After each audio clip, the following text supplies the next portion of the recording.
सबसे बड़ा चैलेंज रही है कि अब पाकिस्तान का आगे भविष्य क्या होगा, क्योंकि बहुत सारी चुनौतियां हैं। एक मैंडेट मिलना, नई सरकार आना, उसके बाद कामकाज करना एक डिफिकल्टी है। राजा कासिफ जी। जी बहुत शुक्रिया। बुनियादी बात यह है कि पाकिस्तान में, जैसे कि अभी हमारे साथ थे आपके इंडिया से, उन्होंने कहा कि यहाँ सेना का इन्वॉल्वमेंट है। देखें, पाकिस्तानी फौज या जिसको हम एस्टेब्लिशमेंट कहते हैं, उनका किरदार, अगर कोई करैक्टर होता या उनका कोई काम होता, तो आप मुझे बताएं कि किसी एक पार्टी को अक्सरियत देते ना, अगर वो नून के साथ उनकी अंडरस्टैंडिंग थी या पीपल्स पार्टी। इसका मतलब ये कि वो गैर जानिबदार थे। पाकिस्तानी फौज का इसमें कोई किरदार नहीं है, कोई एलिमेंट नहीं है, और अगर होता तो किसी एक पार्टी को दे देते वो पूरी। ऐसा नहीं हुआ।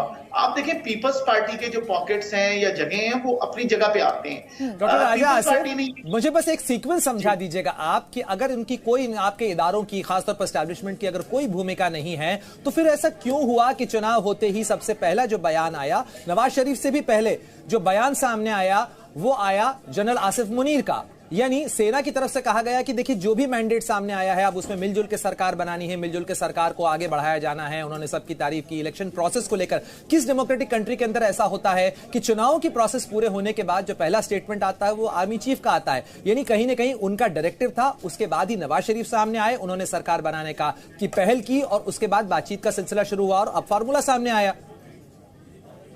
देखें, जो नवाज शरीफ की तकरीर भी आप देखें, या उस तरह से तो नहीं मिला ना उनको मैंडेट, कि जिस तरह आप कहते हैं कि पीटीआई के लिए कहा जाता था कि जी उसके पीछे बड़ी सपोर्ट थी, फौज की भी थी, एस्टेब्लिशमेंट साथ थी पीटीआई के।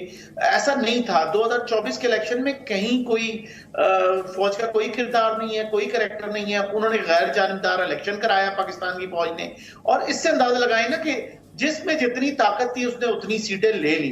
अब उसमें आप देखेंगे फॉर्म 45 की कहानियां चली।